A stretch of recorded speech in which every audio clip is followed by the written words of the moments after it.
Hello everyone. Exercise 6.5 का question number 15 है और ये बहुत ही इंपॉर्टेंट क्वेश्चन है। क्वेश्चन नंबर 14 जो था वो भी इम्पोर्टेंट था और ये 15 भी इम्पोर्टेंट है और इसके बाद जो 16 है वो भी इम्पोर्टेंट क्वेश्चन है। तो इसको मैं रेडी कर देता हूँ, आप इसे आप अच्छे से देखना तो इजीली आपको समझ में आ जाएगा। क्वेश्चन में है इन अ इक्विलेटरल ट्रायंगल ABC, एक इक्विलेटरल ट्रायंगल जो है ABC दिया हुआ है। तो मैं क्या करता हूँ, एक इक्विलेटरल ट्रायंगल यहाँ पर ड्रॉ कर लेता हूँ। ठीक है, इक्विलेटरल ट्रायंगल का मतलब होता है जिस ट्रायंगल के तीनों साइड आपस में इक्वल होता है उसे हम इक्विलेटरल ट्रायंगल कहते हैं। तो मैं इसे लेट कर लेता हूँ A, B और C। ठीक है, इक्विलेटरल ट्रायंगल का मतलब होता है जिसके तीनों साइड आपस में इक्वल होता है। तो कह रहा है D is a point on side BC। देखो BC साइड पर एक D कोई पॉइंट है, तो मैं क्या करता हूँ, एक यहाँ पर D पॉइंट ले लेता हूँ। ठीक है, मैं एक यहाँ पर D पॉइंट ले लेता हूँ। BC पर, ये BC पर D पॉइंट है।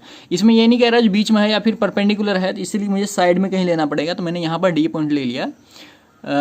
सच BC such that BD equal 1/3 BC। BD देखो BD equal 1/3 BC, BD equal 1/3 BC है।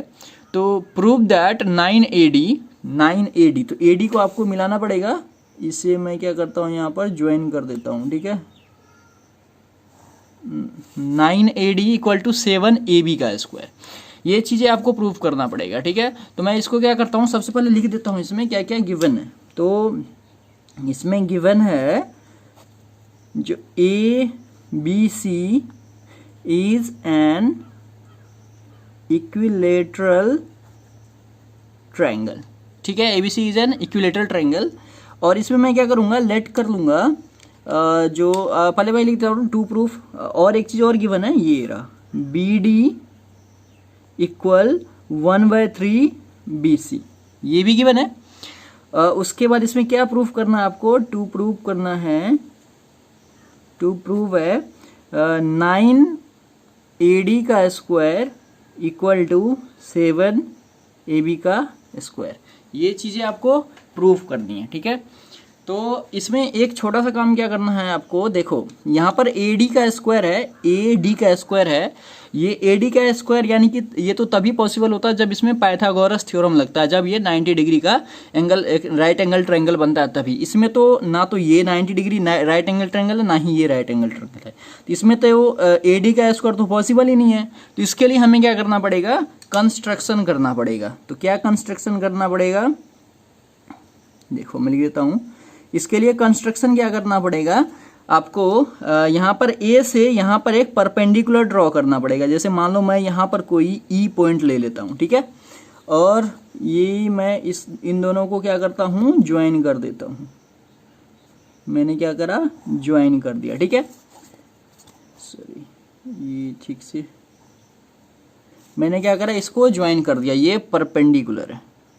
ठीक है, तो कंस्ट्रक्शन में मैं लिखूंगा जो ड्रॉ, देखो जब भी कभी इक्विलेटरल ट्रायंगल में अगर बीच में मतलब कोई भी अगर परपेंडिकुलर ड्रॉ होता है तो ये इसको हम एल्टीट्यूड भी कहते हैं। और एल्टीट्यूड का मतलब ये होता है ये BC वाले पार्ट को, बेस को ये आपस में इक्वल पार्ट्स में ये डिवाइड करती है। ठीक है, ये इक्विलेटरल ट्रायंगल का प्रॉपर्टी होता है। तो draw an altitude AE perpendicular to BC। AE मैंने ड्रॉ करा जो BC पर परपेंडिकुलर है, ये चीजें मैंने यहाँ पर ड्रॉ कर दिया। तो सो इसमें क्या हो जाएगा, डेट्स पे क्या हो जाएगा, ये जो BE है ये इक्वल हो जाएगा आपका EC का। ये चीजें आपको पता चल गया होगा। इसमें एक चीज और आपको लेट कर लेता हूं ताकि वो आपको इजीली क्या हो जाएगा, समझ में आ जाएगा। मैं क्या करता हूं, इसके एक साइड को A लेट कर लेता हूं, तो इसके तीनों साइड आपस में A हो जाएगा, है ना। ऐसा करने से थोड़ा सा इजी हो जाएगा सवाल करने में। वैसे आप नहीं भी करोगे तब भी ये सवाल प्रूफ हो जाएगा, लेकिन A लेट करने में थोड़ा सा इजी हो जाएगा, तो थोड़ा सा इजीली आपको समझ में भी आ जाए। क्योंकि ये तीनों साइड आपस में इक्वल है, इसलिए एक साइड हमने A माना तो तीनों साइड इसके आपस में A ही हो जाएगा। ठीक है, यहाँ तक इजीली आपको समझ में आ गया होगा। तो इसको अगर मैंने A मान लिया तो यानी कि BC भी A है, BC भी A है, तो यानी कि ये क्या आ गया आपका, BD इक्वल BC की जगह पर A लिख दो तो A/3, ये चीज़ आ जाएगा गिवन में। ठीक है, तो अभी यहाँ पर देखो ये जो मैंने बी ई इक्वल ई सी लिखा है, ये बी ई इक्वल ई सी जो लिखा है मैंने, ये आपको पता है जो इक्विलेटरल ट्रायंगल का प्रॉपर्टी होता है। लेकिन अगर हो सकता है आपको ये चीज़ें समझने में प्रॉब्लम हो तो आप इसको एक और मेथड से कर सकते हो। कैसे? आप इन दोनों ट्रायंगल को कॉन्ग्रेंट प्रूफ कर दो। अगर इन दोनों ट्रायंगल को कॉन्ग्रेंट आपने प्रूफ कर दिया तो ये B E equal to E C by C P C T से इक्वल हो जाएगा। मैं आपको वो मेथड बताता हूँ, आप चाहे तो डायरेक्ट यहीं पर छोड़ सकते हो, नहीं तो देखो मैं यही बी ई इक्वल ई सी में दोबारा से आपको प्रूफ करके बताता हूँ। तो इन ट्रायंगल ए बी ई में, A B E and triangle A E C, अगर मैं इन दोनों ट्रायंगल को कॉन्ग्रेंट प्रूफ कर दूंगा तो ये दोनों जो साइड है वो आपस में इक्वल हो जाएगा, और बिल्कुल इक्वल हो जाएगा। कैसे? देखो इसमें सबसे पहली बात देखो, यहाँ पर ये दोनों 90 डिग्री है तो ये दोनों इक्वल हो जाएगा। कैसे? तो मैं लिखूंगा angle A E B equal to angle A E C. क्यों होगा?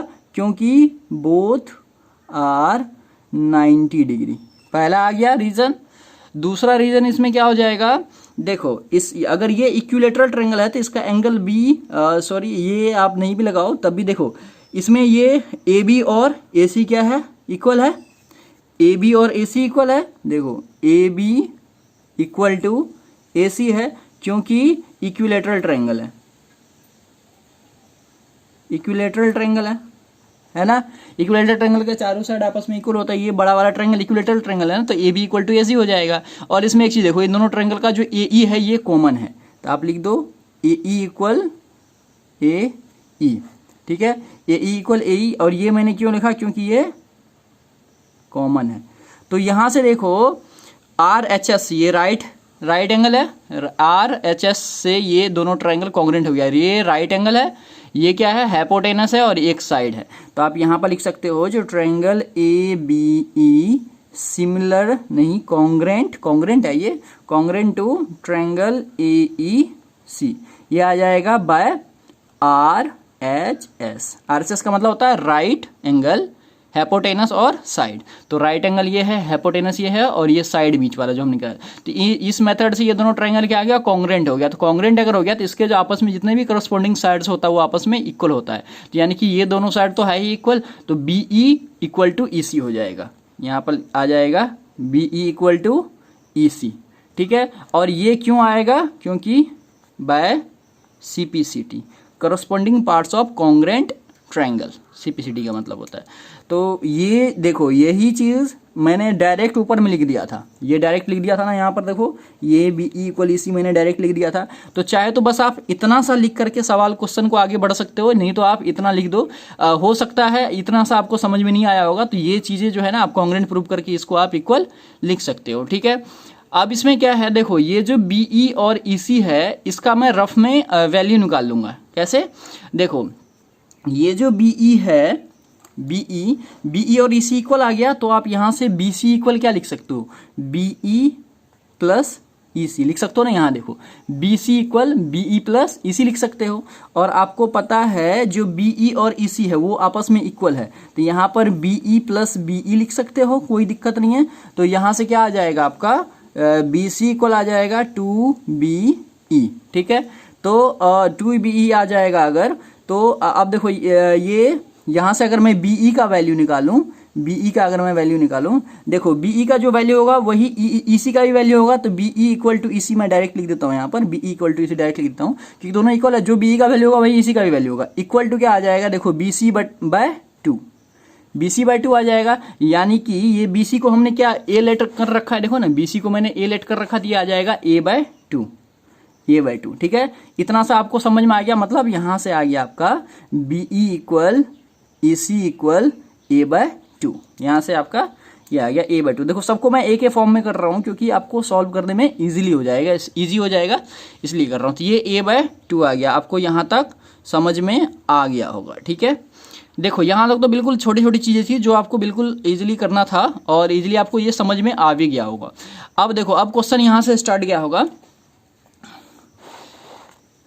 देखो अब जो है आपका यहाँ पर 9 AD का स्क्वायर है। ठीक है, ए डी का स्क्वायर। तो अब ध्यान से देखो ये ए डी का स्क्वायर कहाँ से आएगा, प्रूफ जो करना है आपको ए डी का स्क्वायर, ये है ए और ये है डी, यानी कि आप इस ट्रायंगल में अगर देखो A E D, in triangle A E D, आप यहाँ पर लिखो इन ट्रायंगल ए ई डी, मैं लिखता हूँ इन triangle A E D applying Pythagoras theorem. Pythagoras theorem apply करोगे तभी इसमें ये चीज़ें पॉसिबल है ना। देखो ए डी ई ट्रायंगल में, मतलब ए ई डी ट्रायंगल में पाइथागोरस थ्योरम अगर अप्लाई कर दो तो ये जो ए डी है ये क्या है, हाइपोटेनस है। तो ये क्या हो जाएगा, हाइपोटेनस, यानी कि ए डी का स्क्वायर इक्वल टू क्या हो जाएगा, ए ई का स्क्वायर और प्लस हो जाएगा डी ई का स्क्वायर हो जाएगा। देखो इसमें ये हाइपोटेनस है तो हाइपोटेनस का square equal to A E का स्क्वायर प्लस डी ई का स्क्वायर, हाइपोटेनस का square equal to other two side के सम के स्क्वायर का इक्वल होता है पाइथागोरस थ्योरम के अकॉर्डिंग। ठीक है, ये चीजें मैंने यहाँ पर लिख दिया है। अब देखो, अब यहाँ से ए ई का वैल्यू, अब आप क्या करोगे, इसे मैं छोड़ देता हूँ यहाँ पर फिलहाल। देखो इसे मैं यहाँ ऐसे छोड़ देता हूँ। इसमें क्या करना है, हमें ए ई का वैल्यू और डी ई का वैल्यू इसमें पुट कर देना है। इसे इक्वेशन 1 मान करके मैं छोड़ देता हूँ। देखो इसमें मैं ए ई और डी ई के फॉर्म में तो हमें प्रूफ करना ही नहीं है। देखो इधर देखो आप, इधर ए डी का फॉर्म है, ए डी तो मैंने यहाँ पर ले आया हूँ, उसका इधर ए बी है, तो मतलब इधर जो है ये ए ई और डी ई ये दोनों को हटाना पड़ेगा। तो इसके लिए मैं क्या करूँगा, दोनों का वैल्यू यहाँ पर कहीं ना कहीं से लाऊंगा। तो अब देखो ए ई का वैल्यू आप क्या कर सकते हो, चाहे तो ये ट्रायंगल चाहे तो ये ट्रायंगल। देखो इन दोनों ट्रायंगल में ये यहाँ से यहाँ तक a/2 आया है और ये a है, तो यहाँ से अगर इस ट्रायंगल में अगर आप देखो AEC ट्रायंगल में, तो आप इसमें पाइथागोरस थ्योरम का अप्लाई करके AE का वैल्यू निकाल सकते हो। तो मैं क्या करता हूँ, इसमें AE का वैल्यू तो इजीली निकल जाएगा, तो मैं निकाल देता हूँ। तो मैं लिखूंगा in triangle AEC by Pythagoras theorem. ठीक है, बाय पाइथागोरस थ्योरम से क्या हो जाएगा, देखो इसमें हाइपोटेनस जो है AC है, तो ये आ जाएगा AC का स्क्वायर इक्वल टू AE का स्क्वायर और प्लस हो जाएगा EC का स्क्वायर। ठीक है, अब देखो AC को हमने A लेट कर रखा, तो यहाँ पर मैं A का स्क्वायर लिख दूंगा।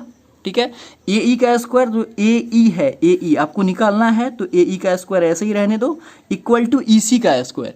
EC जो है, EC देखो EC a/2 हमने निकाला था यहाँ पर, देखो EC का स्क्वायर, EC जो है हमने a/2 निकाला था, तो इसका स्क्वायर है तो a/2 का स्क्वायर हो जाएगा, है ना।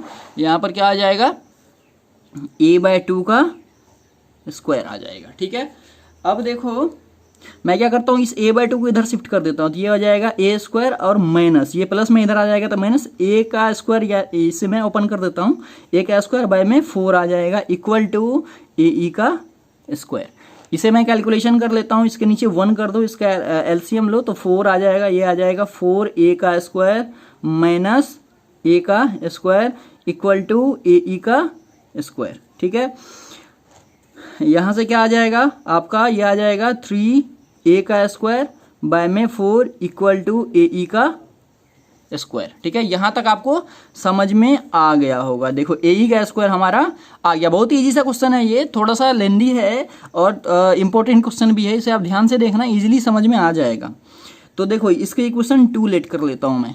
ठीक है, AE का स्क्वायर तो मुझे पता चल गया। अब मैं कैसे भी तरह किसी भी तरीके से अगर DE का स्क्वायर अगर निकाल लूँ, मतलब सिर्फ अच्छा DE का स्क्वायर होगा ना यहाँ पर, AD का स्क्वायर DE का स्क्वायर होगा यहाँ पर, हाँ स्क्वायर होगा। तो अगर मुझे DE का भी वैल्यू अगर पता चल जाए, अगर DE का भी वैल्यू अगर हमें पता चल जाए, तो हम इजीली क्या कर सकते हैं, इसे इसमें पुट कर दूंगा मैं दोनों वैल्यू को, तो ये हमारा सवाल सॉल्व हो जाएगा।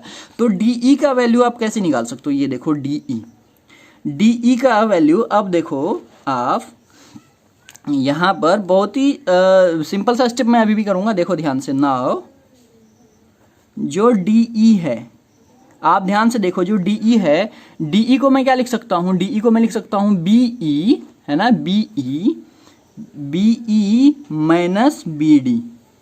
ध्यान से देखो, ये DE को मैंने लिखा, इतना सा को मैं, इतना में से इतना को अगर मैं माइनस करूंगा, देखो DE इक्वल टू मैं लिख सकता हूँ ना BE माइनस BD।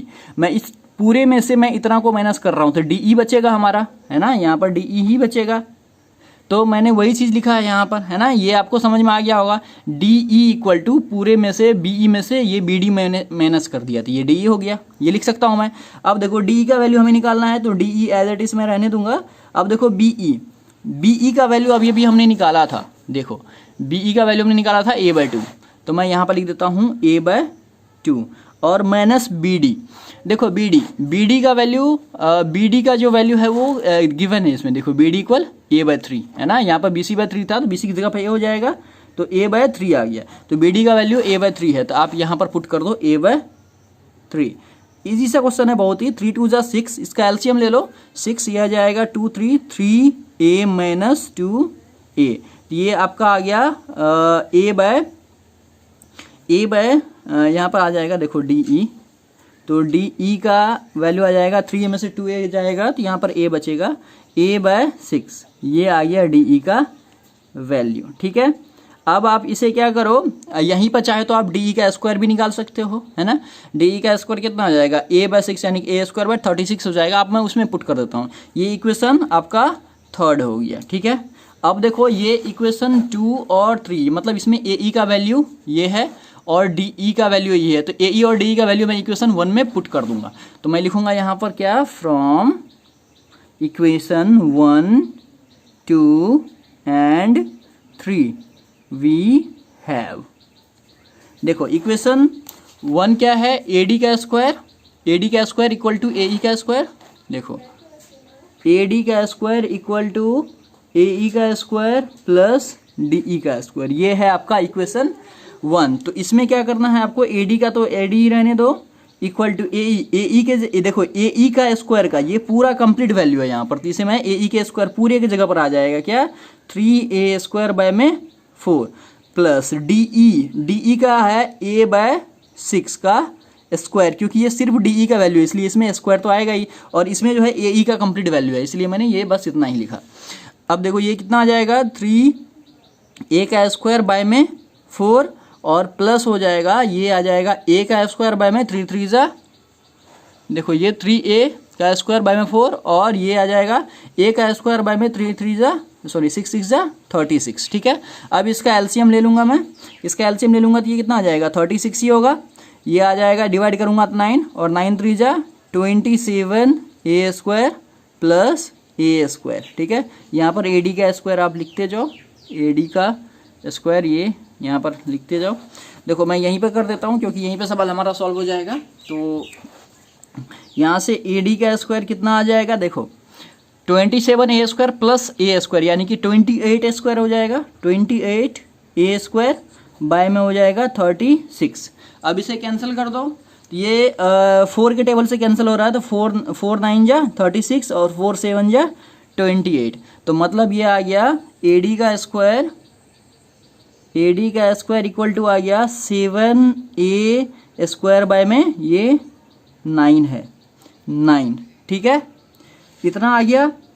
अब इसे क्या करता हूँ मैं, क्रॉस मल्टी, इसके नीचे 1 करके क्रॉस मल्टीप्लाई कर दो, तो ये आ जाएगा 9a का स्क्वायर इक्वल टू 7a का स्क्वायर। ठीक है, तो यहाँ से क्या हो जाएगा, अब देखो यहाँ पर 9ad का स्क्वायर इक्वल टू 7। अब एक जगह पर तो मैं कुछ भी लिख सकता हूँ, यहाँ पर तीनों साइड यही है ना, तीनों साइड तो यही है ना, तो मैं एक ही जगह पर कुछ भी लिख सकता हूँ, तो ये ए बी भी लिख सकता हूँ, तो ए बी ही तो प्रूव करना था आपको, चाहे ए बी लिख दो, बी सी लिख दो या ए सी लिख दो, तो ए का वैल्यू आप ए बी पुट कर सकते हो, तो एक जगह पर मैं ए बी लिख देता हूँ, हो गया सवाल हमारा प्रूव, है ना।